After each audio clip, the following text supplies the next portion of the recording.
आपने कभी ना कभी उबर से सफ़र ज़रूर किया होगा, लेकिन आपने कभी सोचा है कि आपकी लोकेशन, आपकी राइड हिस्ट्री और आपकी पेमेंट डिटेल्स कहाँ सेव होती हैं? क्योंकि अब तक उबर का ये सारा डेटा विदेशी सर्वरों पर रहता था, लेकिन अब चीज़ें बदलने वाली हैं। एक मीडिया रिपोर्ट के अनुसार ग्लोबल राइड हेलिंग दिग्गज उबर भारत में अपना पहला स्वदेशी डेटा सेंटर बनाने जा रहा है। और सबसे दिलचस्प बात यह है कि उबर ने इसके लिए हाथ मिलाया है भारत के एक बड़े ग्रुप यानी अडानी ग्रुप के साथ। जी हां, अब गौतम अडानी की कंपनी उबर के डेटा को सुरक्षित रखने की जिम्मेदारी संभालेगी। लेकिन आखिर इस डील के क्या मायने हैं और इससे उबर की सर्विस कितनी बेहतर और तेज होगी? वहीं अडानी ग्रुप के लिए ये कितनी बड़ी जीत है? आइए इस पावर पैक पार्टनरशिप से जुड़े हर पहलू को जानते हैं इस वीडियो में। नमस्कार, मेरा नाम है गुंजन मित्तल और आप देख रहे हैं मनी 9। दरअसल उबर और अडानी ग्रुप के बीच हुई ये डील भारत के टेक और डेटा सेक्टर की दिशा बदल सकती है। इस डील के मुताबिक जहां उबर भारत में अपना पहला डेटा सेंटर बनाने जा रहा है, वहीं अडानी ग्रुप इस डेटा सेंटर का नेतृत्व संभालेंगे। इस डील की बात की जाए तो ये उबर का भारत में पहला फिजिकल डेटा सेंटर होगा। अब तक उबर क्लाउड सर्विसेज जैसे गूगल और अमेजॉन पर निर्भर था। ये डेटा सेंटर अडानी कॉनेक्स यानी अडानी ग्रुप और एजकनेक्स का जॉइंट वेंचर के द्वारा तैयार किया जाएगा।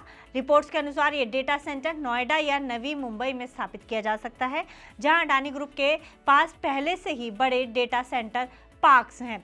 अब बड़ा सवाल है कि आखिर उबर को खुद के डेटा सेंटर की जरूरत क्यों पड़ रही है? दरअसल इसके पीछे 3 बड़े कारण हैं। पहला है डेटा लोकलाइजेशन। भारत सरकार के नए नियमों यानी कि डीपीडीपी एक्ट के तहत कंपनियों को भारतीय नागरिकों का कॉन्फिडेंशियल डेटा भारत की सीमाओं के भीतर ही रखना होगा। उबर का ये कदम इसी कानून का पालन करने की दिशा में है। दूसरा है लो लेटेंसी। जब डेटा सेंटर पास होता है तो ऐप की प्रोसेसिंग तेज हो जाती है, यानी आपकी राइड बुकिंग और मैप लोडिंग अब पहले से कहीं ज़्यादा तेज और सटीक होगी, जिससे उबर को अपनी सर्विस और बेहतर करने में मदद मिलेगी। तीसरा है कॉस्टिंग में कमी। लॉन्ग टर्म में ग्लोबल क्लाउड कंपनियों को भारी फीस देने के बजाय अपना लोकल इंफ्रास्ट्रक्चर होना कंपनी के लिए फायदेमंद साबित हो सकता है, जिससे उबर को अपने ऑपरेटिंग चार्जेस को कम रखने में मदद मिलेगी। वहीं आंकड़ों पर नजर डालें तो ये डील अडानी ग्रुप की बढ़ती ताकत को दिखाती है, क्योंकि अब गौतम अडानी केवल पोर्ट्स और पावर में ही नहीं बल्कि अब डेटा के राजा बनने की राह पर चल चुके हैं। वहीं अडानी ग्रुप का लक्ष्य 2030 तक 1 गीगावाट की डेटा सेंटर क्षमता हासिल करना है। यही वजह है कि इस सेक्टर में अडानी ग्रुप अरबों डॉलर का निवेश कर रहा है। वहीं उबर की भारत में स्थिति पर नजर डालें तो भारत उबर के लिए दुनिया के सबसे बड़े मार्केट में से एक है, जहां हर महीने करोड़ों ट्रिप्स पूरी होती हैं।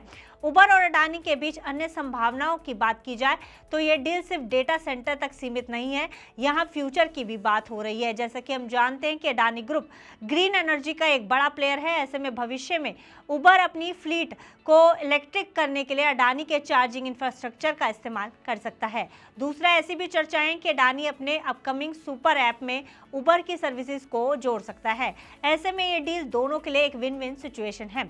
अब इस डील का ग्राहकों पर क्या असर होने वाला है ये भी समझ लेते हैं। तो अगर आप एक उबर यूजर हैं तो आपको इस डील से 3 बड़े फायदे होंगे।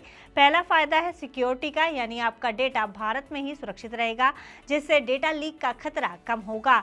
दूसरा है स्पीड। डेटा सेंटर से ऐप की परफॉर्मेंस और जीपीएस ट्रैकिंग ज्यादा स्मूथ और तेज होगी। और तीसरा बड़ा फायदा रोजगार के अवसर पैदा होंगे। इस डेटा सेंटर के निर्माण और ऑपरेशन से भारत में सैकड़ों हाईटेक नौकरियां पैदा होंगी। इस साझेदारी से अडानी ग्रुप के डेटा सेंटर और एआई इंफ्रास्ट्रक्चर के क्षेत्र में विस्तार के प्रयासों को और मजबूती मिलेगी। इससे पहले 2025 में अडानी कॉनेक्स ने विशाखापत्तनम में प्रस्तावित एआई डेटा सेंटर कैंपस के लिए गूगल के साथ भी साझेदारी की थी। इस परियोजना में अगले 5 सालों में लगभग 15 अरब डॉलर के निवेश की उम्मीद भी जताई जा रही है। तो कुल मिलाकर उबर और अडानी की ये पार्टनरशिप डिजिटल इंडिया की मजबूती का एक बड़ा उदाहरण है। यह डील साबित करती है कि वैश्विक कंपनियां भारत को केवल एक मार्केट नहीं बल्कि अपना डेटाबेस बनाने के लिए भी तैयार हैं। गौतम अडानी के लिए ये टेक सेक्टर में एक बहुत बड़ी एंट्री है। तो इस खबर में फिलहाल इतना ही। आप बिजनेस से जुड़ी अन्य खबरों के लिए देखते रहिए मनी 9।